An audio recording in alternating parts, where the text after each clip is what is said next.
साथियों, आने वाले दिनों में टूरिज्म पर हमें बल देना चाहिए। गुजरात ने कमाल करके दिया है जी। कोई सोच सकता है कच्छ के रेगिस्तान में जहां कोई जाने का नाम नहीं लेता था, वहां आज जाने के लिए बुकिंग नहीं मिलता है, बुकिंग नहीं मिलता है। चीजों को बदला जा सकता है। दुनिया का सबसे बड़ा ऊंचा स्टैच्यू, ये अपने आप में अद्भुत है। मुझे बताया गया कि वड़नगर में जो म्यूजियम बना है, कल मुझे एक यूके के एक सज्जन मिले थे। उन्होंने कहा कि मैं वड़नगर का म्यूजियम देखने गया। ये इंटरनेशनल लेवल में इतने ग्लोबल स्टैंडर्ड का वो म्यूजियम बना है, और भारत में काशी जैसे बहुत कम जगह हैं कि जो अविनाशी हैं, जो कभी भी मृतप्राय नहीं हुए, जहां हर पल जीवन रहा है, उसमें एक वड़नगर है जिसमें 2800 साल तक के सबूत मिले। अभी हमारा काम है कि वो इंटरनेशनल टूरिस्ट मैप पर कैसे आए।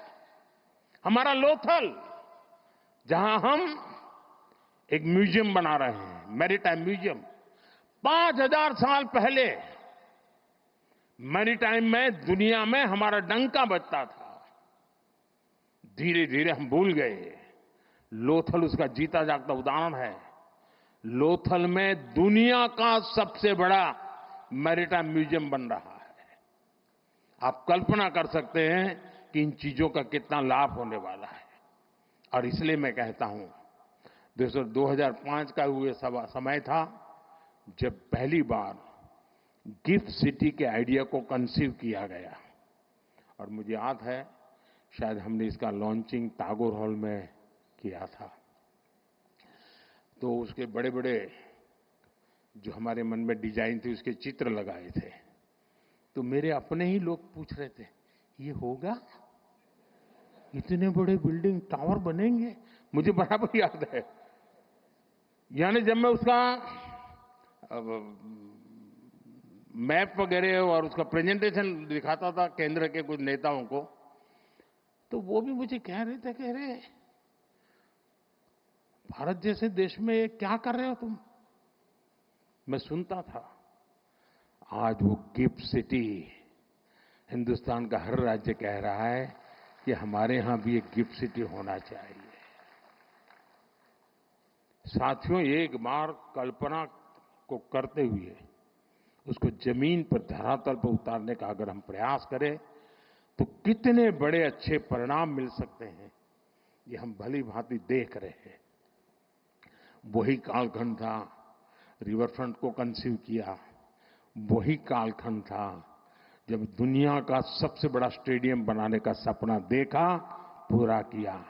वही कालखंड था दुनिया का सबसे ऊंचा स्टैच्यू बनाने के लिए सोचा, पूरा किया। भाइयों बहनों, एक बार हम मान के चले, हमारे देश में पोटेंशियल बहुत है, बहुत सामर्थ्य है।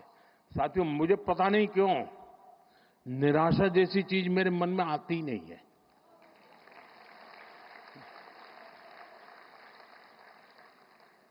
मैं इतना आशावादी हूं, और मैं सामर्थ्य को देख पाता हूं जी। मैं दीवारों के उस पार देख सकता हूं, मेरे देश के सामर्थ्य को देख सकता हूं, मेरे देशवासियों के सामर्थ्य को देख सकता हूं। और इसी के भरोसे हम बहुत बड़ा बदलाव ला सकते हैं।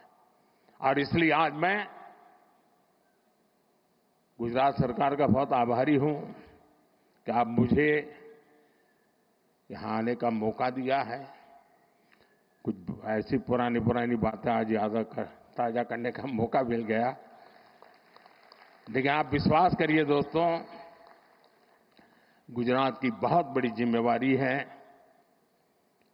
हम देने वाले लोग हैं, हमें देश को हमेशा देना चाहिए।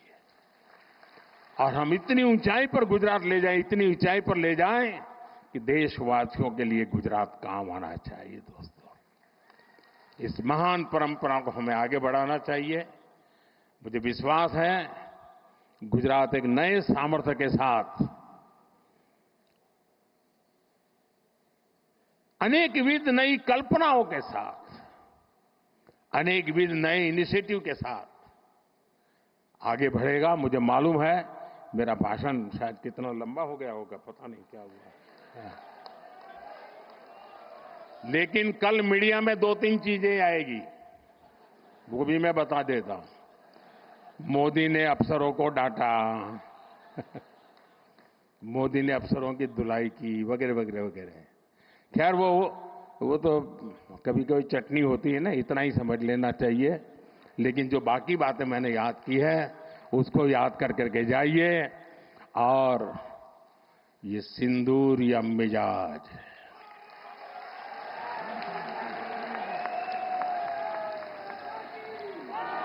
ये सिंदूरिया स्पिरिट दोस्तों, 6 मई की रात ऑपरेशन सिंदूर सैन्य बल से प्रारंभ हुआ था, लेकिन अब ये ऑपरेशन सिंदूर जनबल से आगे बढ़ेगा। और जब मैं सैन्य बल और जनबल की बात करता हूं, तब ऑपरेशन सिंदूर जनबल का मतलब मेरा होता है जन जन देश के विकास के लिए भागीदार बने, दायित्व संभालें। हम इतना तय कर लें कि 2047 जब भारत की आजादी के 100 साल होंगे, विकसित भारत बनाने के लिए तत्काल भारत की इकोनॉमी को 4 नंबर से 3 नंबर पर ले जाने के लिए अब हम कोई विदेशी चीज का उपयोग नहीं करेंगे। हम गांव-गांव व्यापारियों को शपथ दिलवाएं, व्यापारियों का कितना ही मुनाफा क्यों ना हो, आप विदेशी माल नहीं बेचोगे। लेकिन दुर्भाग्य देखिए, गणेश जी भी विदेश से आ जाते हैं। छोटी आंख वाले गणेश जी आएंगे, गणेश जी की आंख भी नहीं खुल रही है। होली रंग छिड़कना है, बोले विदेशी। हमें पता था, आप भी अपने घर जाकर के सूची बनाना। सचमुच में ऑपरेशन सिंदूर के लिए एक नागरिक के नाते मुझे एक काम करना है। आप घर में जाकर सूची बनाइए कि आपके घर में 24 घंटे में सुबह से दूसरे दिन सुबह तक कितनी विदेशी चीजों का उपयोग होता है। आपको पता ही नहीं होता है। आप हेयर पिन भी विदेशी उपयोग कर लेते हैं, कंघा भी विदेशी होता है, दांत में लगाने वाली जो पिन होती है वो भी विदेशी घुस गई है, हमें मालूम तक नहीं है, पता ही नहीं है। दोस्तों,